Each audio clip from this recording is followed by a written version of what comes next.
Hindi ko alam kung nasaan ka, hindi ko alam kung saan ka napunta.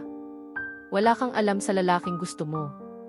Huwag kang makaramdam ng sama ng loob, pero masama ang loob ko sa kanya. At lahat ng impyerno ay iyong ilalagay sa kanya. Malamang sabihin sa kanya na tayo ay nasusunog na apoy. Malamang sabihin mo sa kanya na wala ako sa isip mo. Wala na ito kundi isang bagay na matagal nang lumipas. Pwede mong purihin ang pangalan ko, pero baby, huwag kang magsinungaling.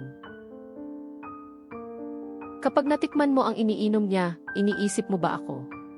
Kapag nakasakay ka, kung saan siya nagmamaneho, namimiss mo ba ang kali ko? Sa tuwing ipipikit mo ang iyong mga mata, sabihin mo sa akin, sino ang nakikita mo? Kapag natikman mo ang iniinom niya, iniisip mo ba ako? Papunta na ngayong gabi, sana ay akin ang truck na iyon sa iyong biyahe.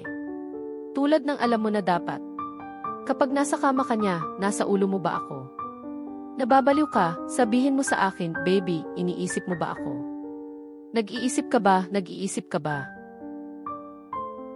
Kapag natikman mo ang iniinom niya, iniisip mo ba ako? Tinatago mo ba ang iyong telepono? Pinalitan mo ba ang pangalan ko? Kapag gusto niyang pumunta sa aming pupuntahan, sabihin mo ba sa kanya na hindi mo kaya? Pagkatapos ay umalis ka sa iyong paraan, upang maging sa isang lugar kung saan wala ako. Hindi ko alam kung nasaan ka.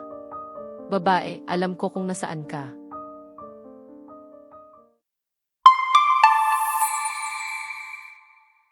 Ang Is Thinking About Me ay isang kanta ni Morgan Wallen na nagpapakita ng kanyang natatanging timpla ng country at rock. Ang mga liriko ay naglalaman ng pag-alala sa isang nakaraang relasyon na ipinapahayag ni Wallen gamit ang kanyang natatanging boses na puno ng sentimento at pananabik. Ang mga temang madaling makaugnay at nakakahalinang himig ng kanta ay nagustuhan ng mga tagahanga kaya naging sikat.